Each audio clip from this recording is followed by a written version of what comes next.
comrades, and welcome to the ZFF Masters with one of the true masters of American cinema and television, Reiner. Most people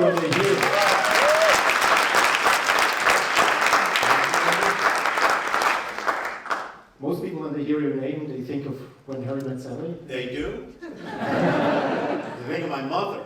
That's what they think of my mother, who said, I'll have what she's having. But you did so much more. You're more than a director, you're an actor as well, with over Yes. 70 productions in your filmography. You're a producer, a writer. I'm tired. And tonight you will accept the tribute award here in Zurich. Right. Let's be honest that someone of your status is accepting awards is not exceptional. But you It bring... has to do with age. As you get older, they quickly try to, before you drop dead, they say, you know, my father years ago, he used to host the Directors Guild every year. He hosted the Directors Guild of America, the awards. And they gave out an award every year called the D.W. Griffith Award. It was an award for a lifetime of directing or being a director. Or even ADs, they had assistant directors. And there was a guy they were giving an award to who actually worked, like in the early 1900s. He was like almost 100 years old. And they were giving him an award, and he was so old he couldn't make it to the theater. I mean, he couldn't get it. So he was in a hospital bed, and they gave him the award, and it was like lying on him, you know. And my father, who was like in his late 70s at the time, he said, listen, if you ever think about giving me one of these awards, do it now. Because I don't want to be in the hospital.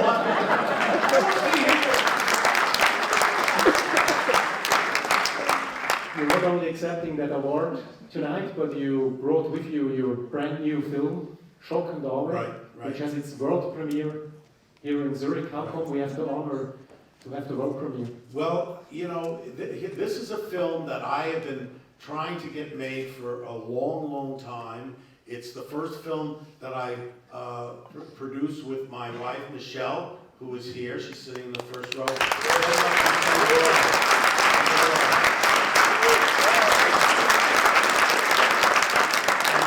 Michelle and I, and we have our daughter here too, Reiner.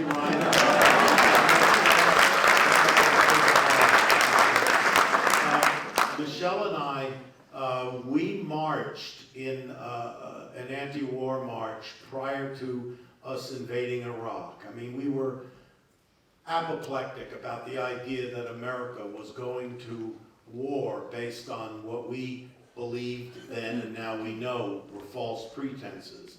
And for me, as somebody who was of draft age during the Vietnam War, I couldn't believe that twice in my lifetime, America was going to be going to war based on a lie and false pretenses.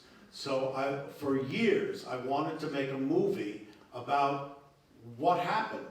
How did we get into Iraq? What were the causes of that? And a number of very good movies about the Iraq War came out. There was Hurt Locker, American Sniper. There were a number of very good movies.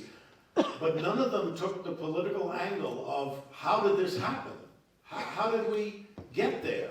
And so for a longest time, I wanted to do this and actually ran across a documentary by Bill Moyers. And we used a quote by Bill Moyers right at the beginning of the film. And it was about these journalists, these 4 journalists who worked for Knight Ridder News, and how they got it right. They were the very few guys who understood that this was a lie, that they uncovered the truth of why we were going to war in Iraq, and they were not listened to. And they were, you know, pushing against some very, very dangerous and tough forces in the administration and a wave of patriotism that was existing in America after being attacked, you know, in 9/11, and I said, this is the way in. This is the way we can make this story, to talk about how we got there. And since we've made the film, as a matter of fact, when we were making the film, there was election night in November 8th, and we all sat around and we watched as Donald Trump became President of the United States. And at the time, I didn't, I thought, well, this is horrible. This is really horrible. Somebody who has absolutely no qualifications, has no interest in policy or government or anything, is president. But I didn't think about the one thing that really resonates with this film, which is the difficulty that journalists have these days to get at the truth and have it break through to the public. Because we've had propaganda since, forever. Leni Riefenstahl, you can look at the propaganda that's been spread to try to poison people's minds in certain ways. But there's always been mainstream media to push back against it, to push through it and to give the truth to the public. Now, for the first time, we have a president who starts calling the truth fake news because it makes him look bad, and because he thinks that if the truth gets out, somehow his election is going to be delegitimized. Well, this film becomes so important now, in my opinion, because that's what we all face. If we are going to preserve democracy, not just in the United States, but in Germany, in France, all throughout Europe, here in Switzerland, if we're going to preserve democracy, the only way we can do it is through an informed public. And the only way the public can be truly informed is if journalists are allowed to tell the truth, and that we can disseminate the difference between something that's true and something that is fake. And this idea of fake news now, and the idea of using Facebook and Twitter, social media to push out false information is getting very, very dangerous. So this film is about that. It's about the critical importance of a free and an honest press in the preservation of democracy. So I'm really glad that I can bring it out here, because I'll tell you something. Our media in America is under attack, and these guys who are sitting, now let me introduce them, because 3 of the 4 journalists that this movie is based on are sitting here. We have John Walcott, Jonathan Lande, and Warren Strobel. You can stand up.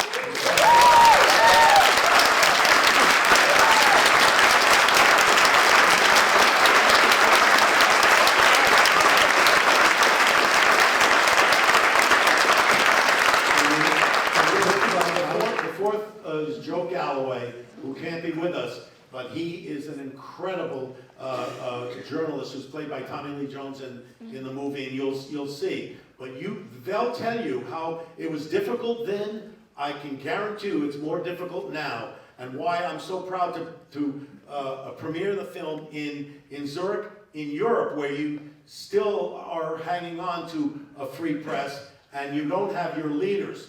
Angela Merkel is not saying fake news when there's something that is printed about her that she doesn't like. Same thing with Macron. They're not saying that. We've got a president that is trying to destroy the American media. So I'm glad to be able to put it here.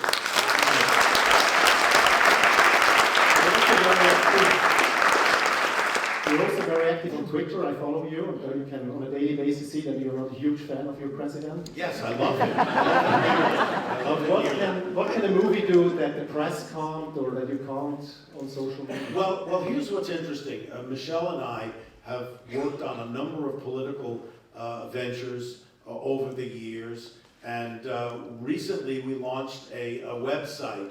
It's if you go to investigaterussia.org, you can see it on Facebook and Twitter. And what we did was we decided to, because this whole idea of the Russians invading American election and trying to destabilize our democracy is very confusing to a lot of people. They don't quite understand all the moving parts. So we put a website out there to give people an understanding of the various aspects of it. The breaking news, which happens every day, investigations and the status of the different investigations, the key players, the history that the Russians have in trying to destabilize democracy, and also cyber warfare and the capacity and capability of cyber warfare. All of these things, which we're living in a new world now, we put this website out there to try to be a compendium for all of these things. So that's one of the things that we've been working on. So if you check out the site, you can see a lot of things are going on. And it's a nonpartisan site. It's not designed to try to take down Trump. He's going to take down himself, as far as I'm concerned.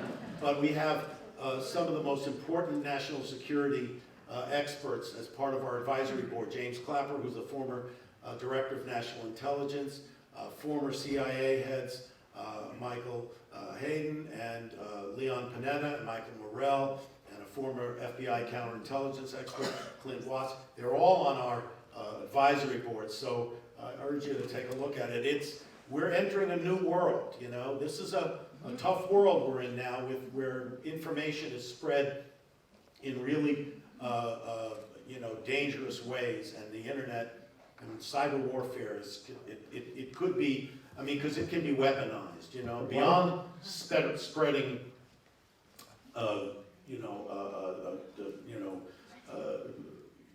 propaganda. It can also be weaponized physically. So scary times. Why was it so difficult to make this movie? I mean, you're a brand director. Spotlight had success. You're not walking alone in Hollywood, being against the president. So why was it so difficult? I think it's hard anytime you're making a movie that's a political subject. It's tough. It's tough. I mean, we have some laughs in it here and there. We have a little romance in that actually happened during the run-up to the war. One of the journalists met his future wife, and they got married. And so we have some lighter moments, but for the most part, it's a political film, and I think people, you know, they don't want to finance those things so fast. I mean, it's tough stuff. I mean, this is a cautionary tale in a way, and hopefully it will be the basis for a dialogue going forward and what we need to do. We certainly don't have, in America, we had a 9/11 commission after the buildings were knocked down, and certain things were put in place, good and bad, but certain things to make us safer. We need to understand how to make ourselves safer in a world where cyber warfare is going to become the battlefield that we're going to be conducting these fights on. So hopefully this film will be part of that dialogue. Do you think that there will be a counterculture like in the 70s with artists, filmmakers speaking up? Well, you know, here's what's interesting. In the late 60s, early 70s, we had in America, we had the draft. And that was motivation for people to start protesting. Because you could literally die if you didn't agree with the administration, you didn't agree with the war, you didn't agree with the legality or the morality of it, you had a way of protesting. You had something to galvanize you. The thing that's tricky about cyber warfare is you don't feel it. You know, and I've said this many times, if somebody dropped a bomb on Zurich or New York City or Tokyo or anywhere, you would go, oh my God, we've been attacked. But you don't feel the insidiousness of a cyber attack. But it's happened, and it's still there. You know, they're in this kind of metastasis, you know, in a way that it metastasizes and it becomes something that we don't feel until it's too late, and then you're dying, you know. So I don't know. Hopefully people will get energized, but I think we have to start at least understanding what is actually happening. What's happening to the press and to the mainstream media, and what is happening in terms of our security and what battlefields we're going to be fighting on. Journalism, I love to see journalism. This is a happy conversation. I'm supposed to be a guy who does comedy. What am I doing? Being myself a journalist, you know that the profession is under pressure. You need to make things quicker and be sharper, and we are less and less people in the newsroom. And cineastically, it's not very visual. Journalism is mainly people talking in a room or over phone. How did you get to this challenge to make it visual, this world? We used the camera. We used the camera.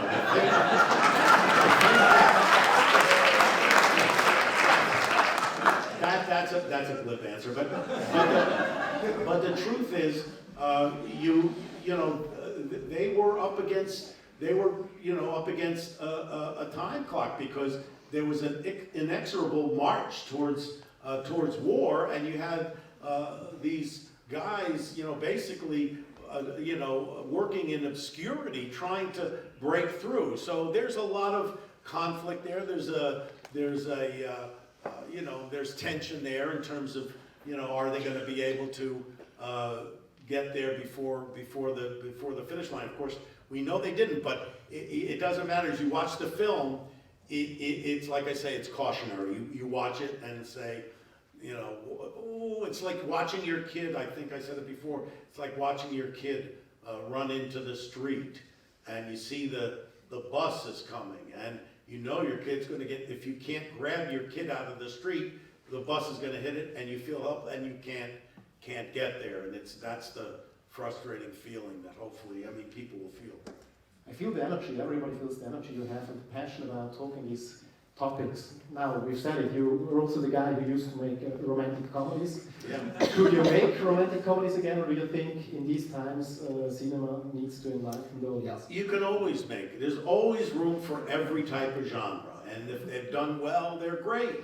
Romantic comedy, adult dramas, animation, high-tech film, they're all good if they're done well, so yeah, no, there's room for everything. And the first thing is to entertain. You want people to be entertained, so. Let's talk about your beginnings. Your father is a famous director, your mother is an actress. Was the path always paved for you to enter the entertainment industry? Well, it was certainly out there, I certainly saw that this is a way to go, and I looked up to my dad, he was on television in the early days of American television in the late 40s and early 50s. He was on a show with Sid Caesar. It was a comedy show, like a Saturday Night Live kind of thing. And, I've said this before, but it's true. I was, my father was on television before we owned a television. And we bought a television so we could see him on Saturday night. And he would say to us, I think I was like 4 years old or whatever, and in like 1951, he says, at the end of the show, because it was a live show, he said, at the end of the show, we come out and we say goodnight, we give a bow, all the cast members. And he says, I'm not allowed to wave at you. I would wave at you, but I'm not allowed, because they say this doesn't look good. He says, but when I go like this, I'll be adjusting my tie. That'll be me waving at you and saying, oh, it's time to go to sleep tonight. So I waited every Saturday night for him to do that little thing with the tie, which he did. Were they supportive when you started out in the field as well? He didn't support or not support. That was the weird thing. He just kind of let me go my own way. He wasn't encouraging of me. He didn't discourage me. I remember at age 14, 15, 16, my father was doing a show called The Dick Van Dyke Show. It was a sitcom. Do people know that show? And he was doing that show. He was creating it, writing it, producing it. And when I was off from school during the summer, he would let me come to the studio with him to watch. And I just sat there and I observed, and every single day for 3 months I would come and watch how he worked with the actors, how he developed the scripts, how the camera people, would stage the cameras, and this is a true story, and I'm not telling tales out of school, and she's now gone, but it's famous. I grabbed Mary Tyler Moore by the tush once when I was 14. I don't know what the hell happened to me. I was overcome with hormones or something. I don't know. And she told on me, And I go into my father's office. He calls me and he says, "Did you grab Mary Tyler Moore by the tush? And I said, yeah, I am. He said, don't ever do that again. Big smile on his face, though. I probably wished he could have done it, but he didn't do it. Anyway, that was I learned about show business and bees, and berries and bees. So I learned that his father's bee. You come from a Jewish family. There are so many Jewish. I do? Yeah. Is there any kind of affinity between the likeness of storytelling and sense of humor and Jewish culture? I think so. It goes back to the Pharaoh.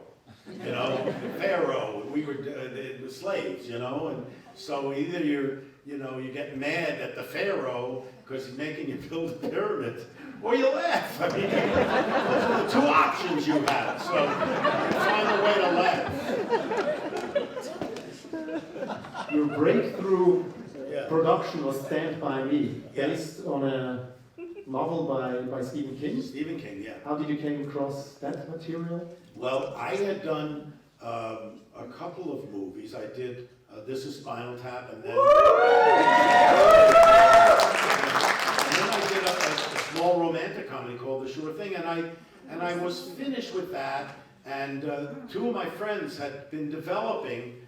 It was called The Body. It was from a book of 4 short stories, novellas by Stephen King called Different Seasons. And one of the books was called The Body, and they had developed it with Adrian Lyne to direct it. Adrian Lyne, who did Fatal Attraction and 9.5 Weeks, and he said he's not interested. He decided he didn't want to do it for whatever reason. And they showed it to me, and they said, "What do you think?" And not to direct it, just we think this is good writing, but it doesn't seem to have a focus. It's kind of just all over the place. And I said, well, let me read it, let me see. And I read it, and it resonated to me because I could relate to the young boy Gordy and how he was always thinking his father didn't love him and the support he got from friends. And then I said, well, let me take a shot at this thing. And then I started developing it, and then we rewrote it, and it turned out to be the most important film that I made, because it was the first time for me that I was able to make a film that had my sensibility. It has a lot of humor in it, but it also has kind of melancholy, which I have, and it was a blend of those things. And the first film was a satire, and my father had done satire, and then the romantic comedy, and my father had done romantic comedy. So even though I was in the mid-30s, it was the first time I was able to break away and do something that was really reflective of my sensibility. And it's beautifully shot. I saw it again this morning, and with River Phoenix and Kiefer Sutherland. Yeah. Very, very young. Yeah, River. I mean, he's not here, and it's so sad because when I see the film, it's just weird to see. At the end of the movie, his character Chris disappears out of the film. And it just goes away. And I thought it's really so strange. That happened to him. Was this a difficult time preparing the interview? I understood that you had a lot to do with people coming out of drugs. Richard Dreyfuss, who plays the elder writer, young actors in a bad situation, or was this just normal for Hollywood standard? Well, I mean, that wasn't really an issue so much for me. I mean, Dreyfuss had experienced his problems with it, but he wasn't the original guy to play the writer. I had other people, and it didn't work right. And I asked him to voice it, and then he said he would do it. And I went to high school with him, so he kind of did it as a favor. But I don't think that was an issue so much at that time. The film takes place in a small town called Castle Rock. Yeah. And you founded a production company called Castle Rock Entertainment. What a coincidence.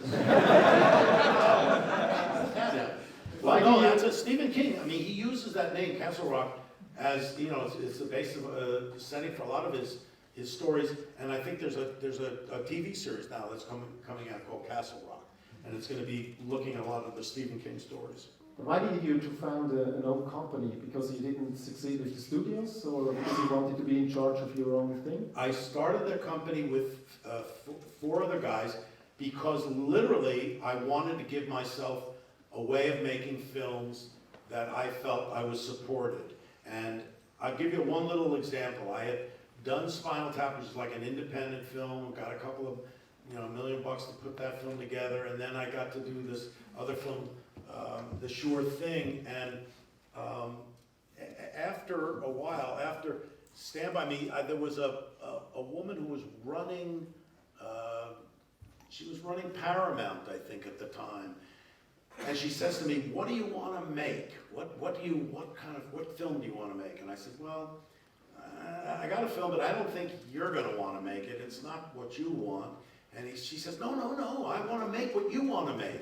And I said, I don't really think so. And she said, no, really, tell me, what do you want to make? And I said, well, I'd like to make The Princess Bride. She said, anything but that. And that's when it hit me. I said, I'll never get to make the films I want to make unless I can figure out a way to put something together to give me a way to make films. And then we did that, and the idea was not just for me, but to get to filmmakers like Richard Linklater came and made 3 films, Before Sunrise, Before Sunset, Before Midnight.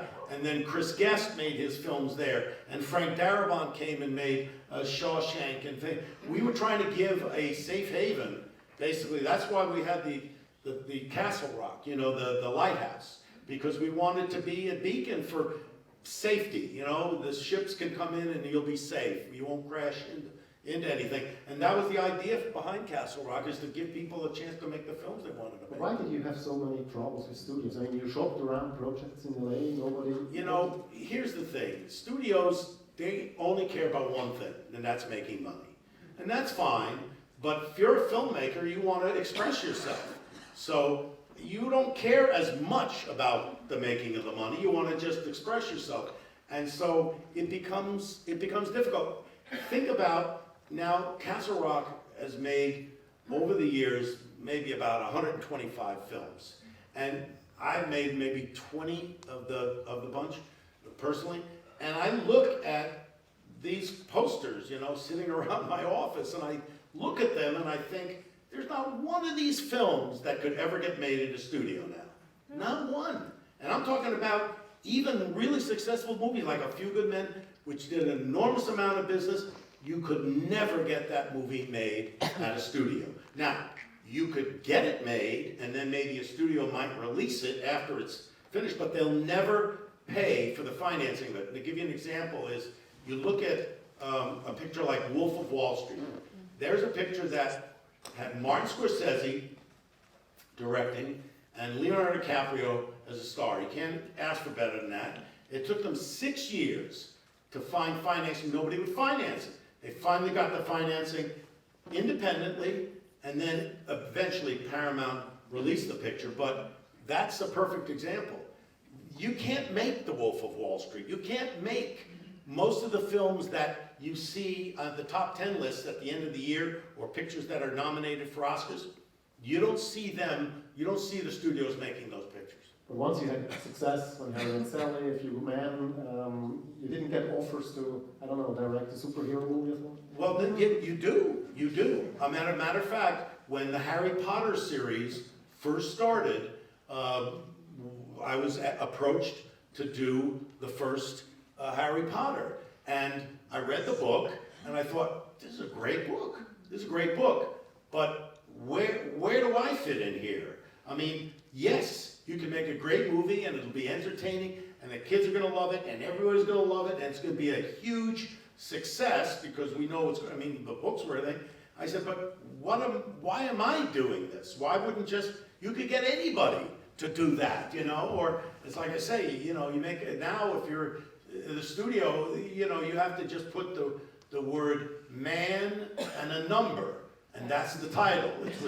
It's Batman 3, Iron Man 4, Superman 6, Spider-Man 7, a man and a number, and that's a movie. But anybody could direct these movies.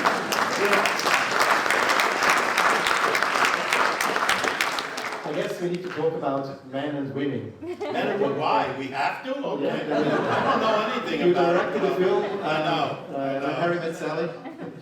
And the premises is that men and women can't be just friends. They can't be just friends. Here's my theory about this. And tell me if I'm wrong, and if I am, I'll eat a bug. Here's the thing. Men and women, of course, they can be friends. They can be best friends. But there's a sexual component. I'm talking about men and women, heterosexual men, heterosexual women. There's always a sexual component there. Now, it's either acted on or it's not acted on. If it's acted on, we know what that is. If it's not acted on, then one of those people, the man or the woman in that relationship, will eventually find somebody that they can have a sexual relationship with. And when that happens, the friendship that they have, the two people's friendship, it will go away eventually because the new person in that person's life is going to be jealous of why are you seeing that woman or why are you seeing that man all the time. And when I'm talking about friendship, I'm not talking about casual, friendly. I'm talking about friendship where you're intimate and you talk about emotional, intimate stuff. And so that's what it is. And I believe that to be true. I really do. I don't know any married couples or committed couples where the woman has another male friend that she's very close to who is not attached, or vice versa. The man doesn't have, a woman. So I mean, I could be wrong, but does anybody have that? I mean, does anybody have a really close relationship with somebody of the opposite sex and are in a committed relationship and have that? I never saw it. So that was my premise. The premise was, and I was single at the time, I had been single for 10 years, was how do you make a relationship with a woman? And that can you be friends with them, or does sex always come into it? And if sex does come into it, does it destroy the friendship? That was the whole premise of the movie. And how did the channels react? Were there different reactions in the audience? Did you test screen it? Yeah, people loved it. Both men and women loved it because, we tried to hit on basic truths. I mean, there's a scene in the movie where they meet on a plane and Harry is telling Sally about what happens to a man after the sex act if they're not committed to the woman, if they're not in love, how they feel and how the woman is feeling afterwards. And that was something that women don't always know. And when we had that scene, I said, we need a scene that also is something that women know and they go through that men don't understand about women. And so Andy Scheinman was talking to his girlfriend's sister, and she said, what about the idea of faking orgasm? And he said, what are you talking about? What are you saying that? And he said, well, women, sometimes they do. I said, no. Like this. And he brought this back, and we said, yes, it was a great idea. And I, not knowing what the heck that was, I went around and just did a casual survey, and yes, the women in the office, they all said, yes, at some point or another, that had happened. I went, wow, that's the scene. That's the scene. So that became the scene in the movie. And now my mother has one of the top 10 lines of all time, along with Clark Gable. Frankly, might be, there's Estelle Reiner with I'll have what she's had. Did you have to rehearse it often, or was this a one-take thing? No, it wasn't one take. Here's what was interesting about it. We had this idea for the scene, and Meg says, oh yeah, I can do it. That'll be great. I'll be able to do it. So now we get to Katz's Delicatessen, which is an actual delicatessen in New York City. It's on the Lower East Side. And we go and we're going to do the scene. And there's the crew, and there's all the extras there, and everybody's there. And she does it this first time, and it's very tepid. It's not, it's nothing.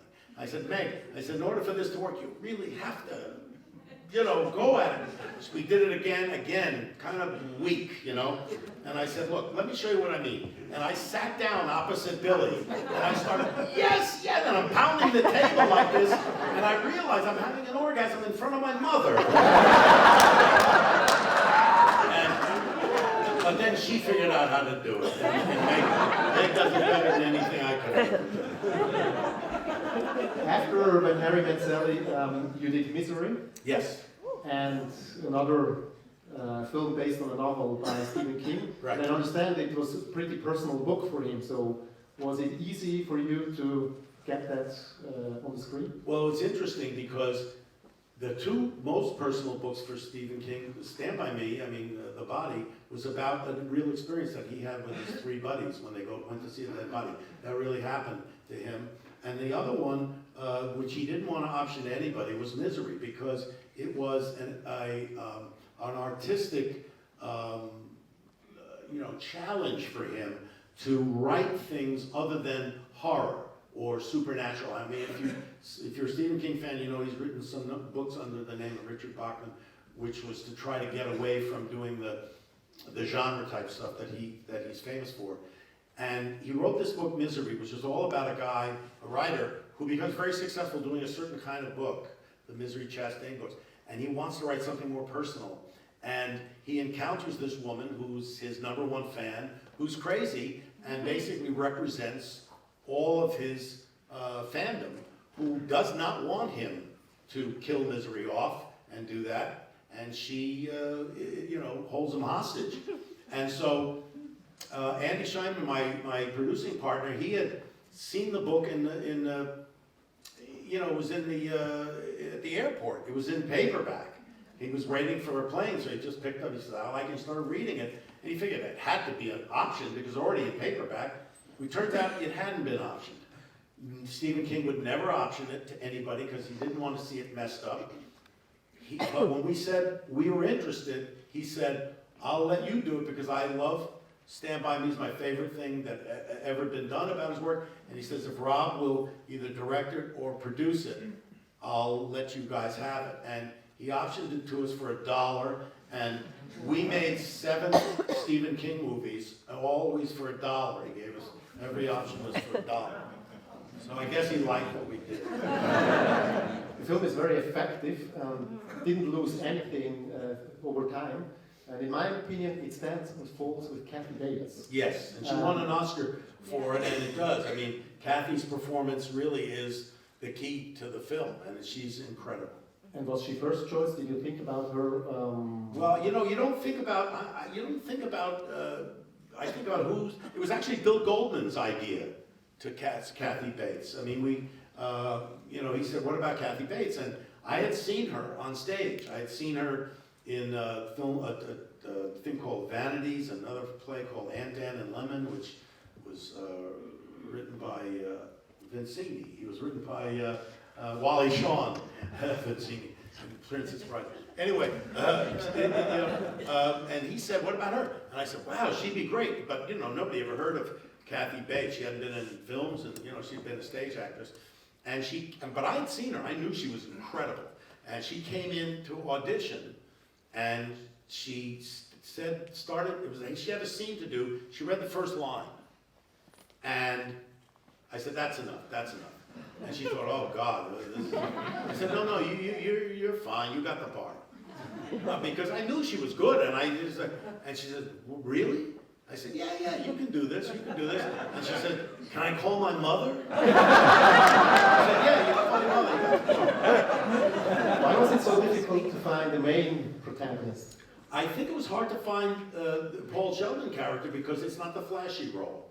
It's important because it's the ballast of the film, because you got to have the guy who's going through it to play off against the crazy person, but it's not the flashy part. And actors want to have the flashy part. They want my left foot. They don't want 2 good feet. Just 1 bad foot is good. I can be, So anyway, that was hard. So I went through a number of actors, who didn't want to do it, and then Jimmy Caan. Want to name those?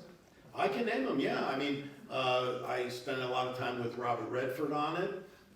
I went to Kevin Kline, Richard Dreyfuss, William Hurt. I think I went to him twice, and turned down both times. And Warren Beatty. I worked with Warren Beatty for 2 months. Every day we worked on the script, and he said, "It's getting better, getting better." And he actually helped make the movie better. I mean, he challenged a lot of stuff. He says, "This is not a horror movie. This is a prison movie." And when he said that, I went, "Yeah, you're right. It is a prison movie." He says, "And if it's a prison movie and your main character is in prison, you have to make sure that your main character is as smart as you are. think of all the things you would do to try to get out of that situation, not having the use of your legs. And so that gave birth to a lot of the stuff that we did in the movie. But then when it came to doing it, he said, nah, I don't want to do this. This was another big success, and this was the period when big, yeah. when also directors started having gross participation. Did you earn decent money? Well, here's the thing. When I started Castle Rock, the first film I did, I think was When Harry Met Sally. Yeah, and then Misery, and I think it was Few Good Men after that. I'm not sure.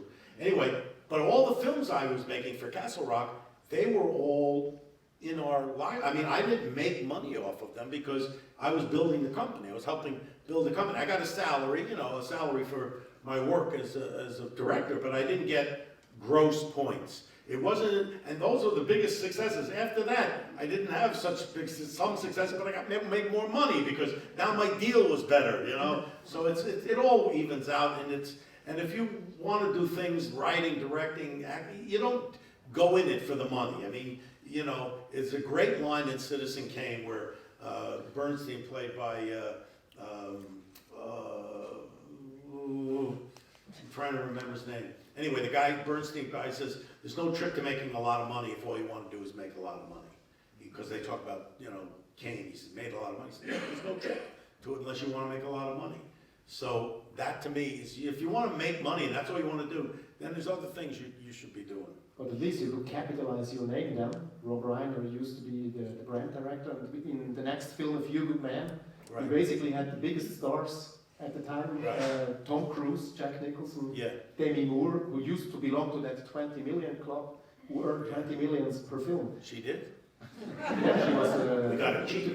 No, I don't think she was at that point, no. I mean, she was in the Brat Pack. She was part of the Brat Pack, they had that group. Yeah, no, we had, we were lucky to get the people we wanted there, yeah.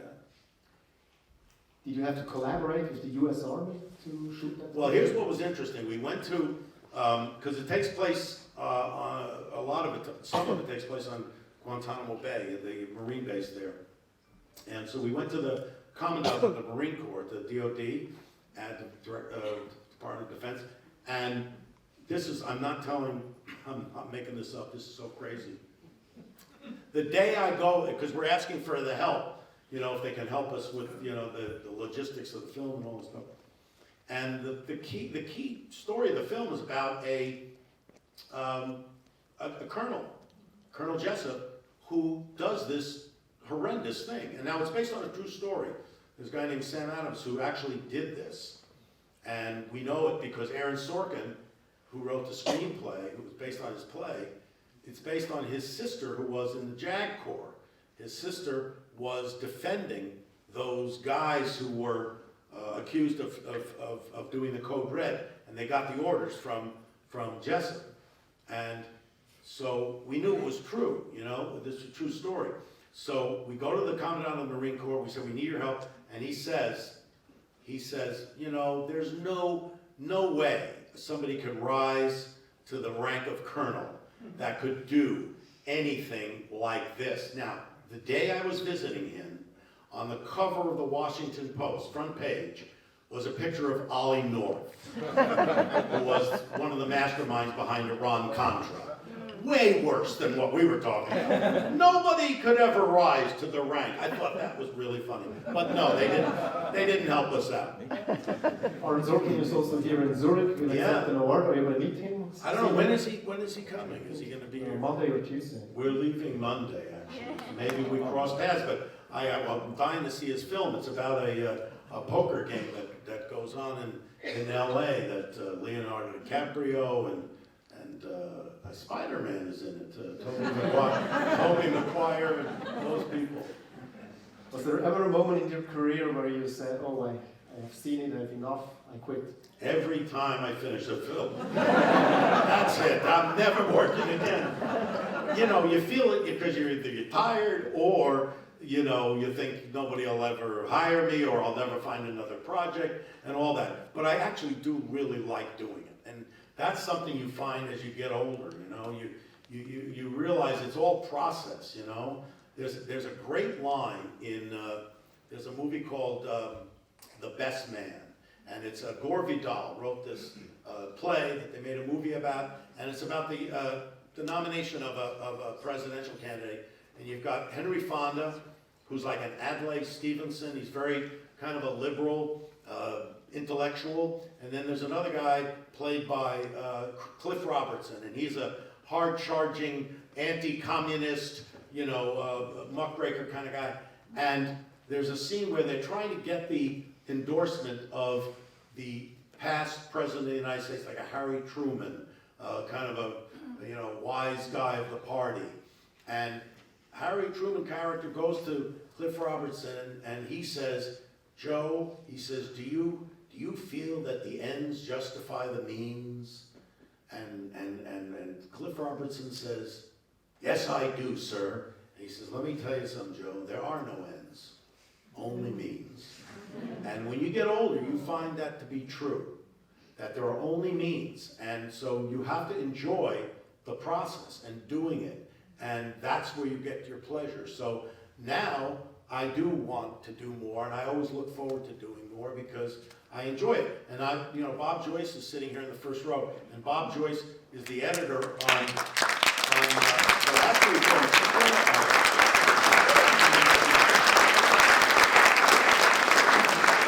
And that's it, you know, he edited the last three films I've done, including Shock and Awe, and that's the other thing. You find people, and they're people that you're spending your life on the planet with. And if you enjoy going to work and seeing that person, I had the pleasure of working with the journalists on the movie. They were there all the time, they helped out, and I met their families and everything, and all of a sudden now I've got these people in my life. So that's a good thing, you know? So I mean, that's all it is. I mean, you watch the movie, if it comes on, you know, the movie is for other people. But for you as a filmmaker, it's the experience of making the movie, and that's what you enjoy. And when you see it on the television or whatever, you think, oh, that was the day we did so-and-so, I remember, and that's like a whole movie thing for you. So that's what I enjoy. I enjoy the process. I don't ever not want to keep doing it. I really enjoy doing it. Now there is time for questions okay. from the audience. Sounds good. Raise your hand and you will get a microphone. Somebody there in the middle. Mr. Reiner, you have just heard all of the wonderful films that you've made, and you're going to get a tribute for all your successes. And you are known for your successes. But somebody wiser than me once said, while we are known for our successes, we are defined by our failures. So can you talk about your failures? My first marriage.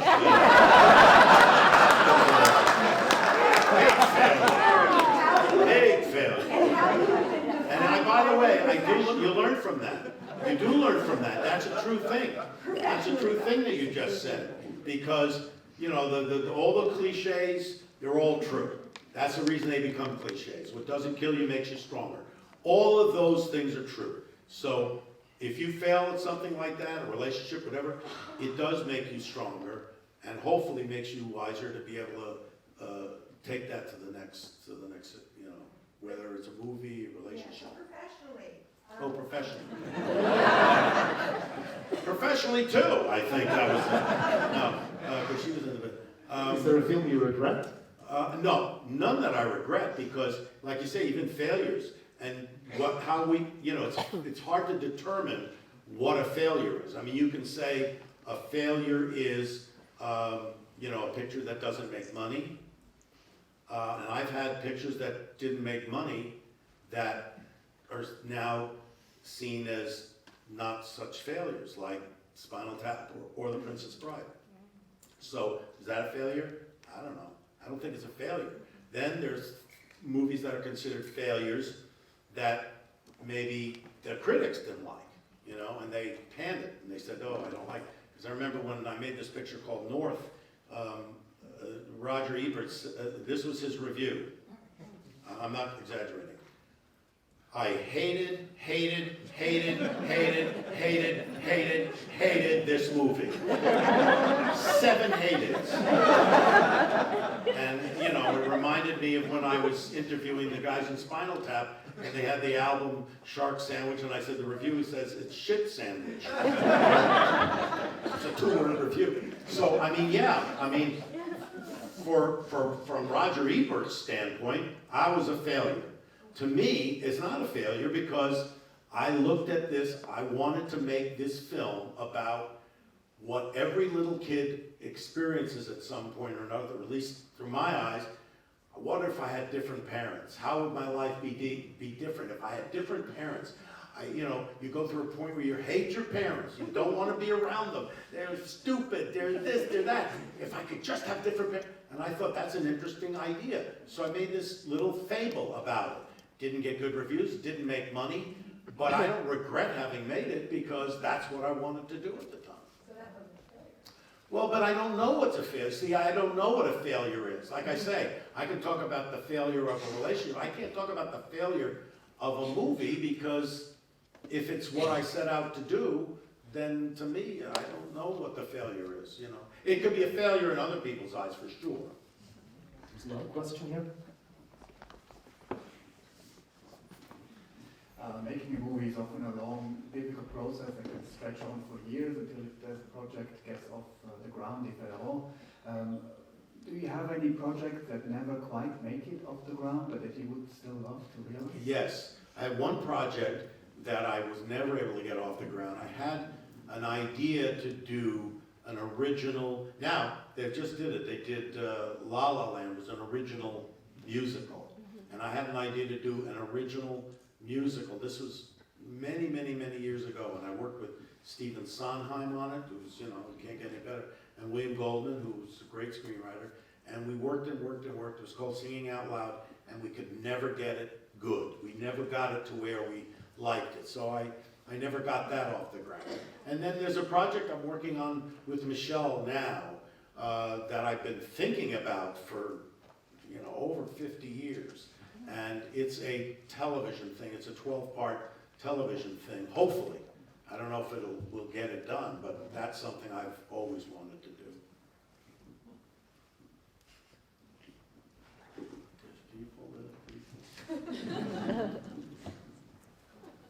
Here we go. I got a question that taps into less Joy's territory again, maybe also for the journalists.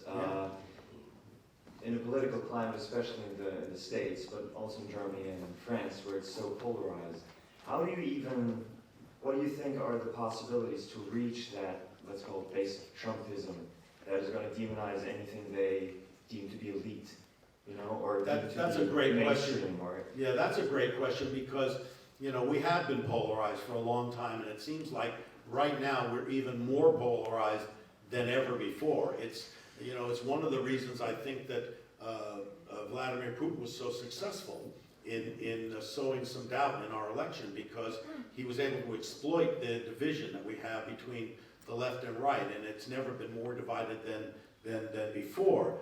But there's something about going to the extremes to where you need to do that sometimes in order to start coming back to something more sane. Now, I've said this before, that it feels, at least in America for sure, it feels like we're fighting the last battle of the Civil War. It feels like it's, you know, a certain group of people in America who want to hold on to a certain way of life that they have, and then there's a new America that's emerging, which is, you know, much more diverse and much more, complex. And so there's, you know, and I think a lot of it had to do with a reaction, a backlash to Obama, you know, being the first African-American president in America, where people who, I hate to say, there's racists, they're white supremacists, are hanging out for dear life to a country that they wish they could have. And so that war is being fought now. And it's being fueled, unfortunately, by the president. He is giving them a platform, a megaphone, a bullhorn, and it's continuing to happen. But it could be the beginning of something very good, because it's forcing us to all have that dialogue about race. and it's there, and it's right there in the middle of the room every time. So let's see what happens. Let's see. I mean, hopefully something good will come out of it. You were involved with Seinfeld? Huh? Did you know Steve Bannon at that time? Well, here's the crazy thing. Our company, Castle Rock, we produced, the show Seinfeld, which is a big success, huge success. And I find this out later on. I never knew it. But Steve Bannon, the guy who was from Breitbart, who was in the Trump administration, he just got kicked out, and now he's back to Breitbart. Turns out he made some money off of Seinfeld. And I never knew, I never met the guy, didn't know it, but apparently he was a consultant to Westinghouse, which is a big corporation in America, and Westinghouse had made an investment in our company. So they had a little piece. And when our company was sold to Warner's, they had a piece of Seinfeld, and Bannon wound up with a little piece. So here's the two things I regret more than anything. One is that somehow we helped Steve Bannon, and the second thing is my wife, who is a professional photographer, took the picture of Donald Trump that appears on the cover of The Art of the Deal, which is a true thing. So we have a lot of, it's Yom Kippur, and we have a lot to atone for.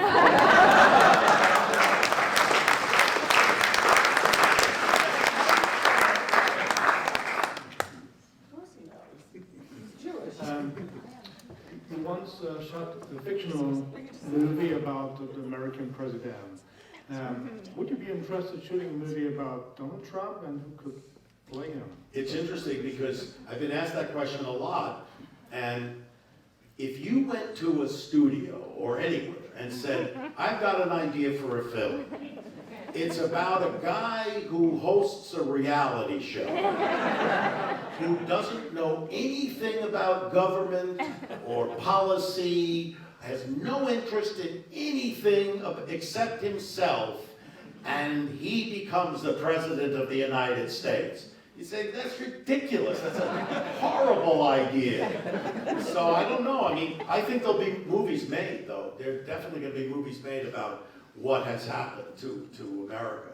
I mean, I just, when I'm here in Europe, all I do is say, I'm so sorry. I'm so sorry. I'm so sorry. So hands up everywhere.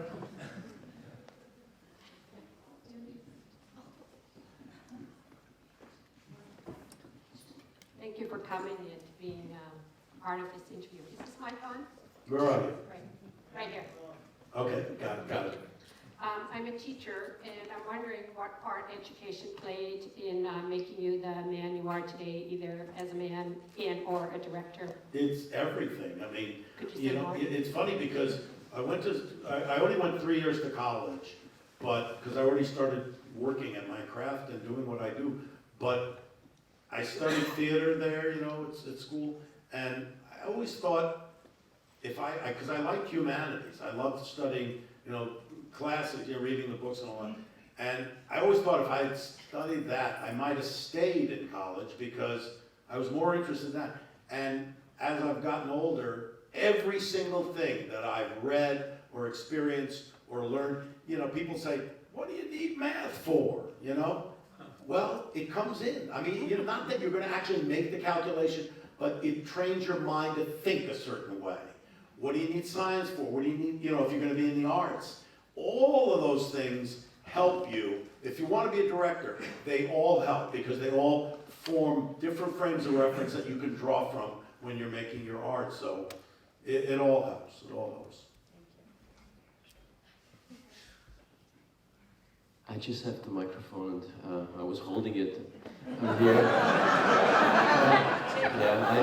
I just took it. And, sorry, but I just want to say thank you for This Is Spinal Tap, because this has been so influential for me and all my friends. And I mean, most of your films have been, but this is so spectacular, and I still love it, and I still turn it up to 11, Thank you. Want to hear a great story about that? So Elon Musk, the guy who invented the Tesla, And so he comes to this party and he's driving, this is many years ago, and he's got this new car. I never saw a car like this. He said, look at this. This is a new car called, it's the Tesla.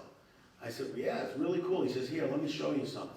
So he says, here, sit down in the passenger seat. So I sit down in the passenger seat, and he turns the volume on the radio, and it goes up to 11. I said, really? He says, yeah, I love that movie.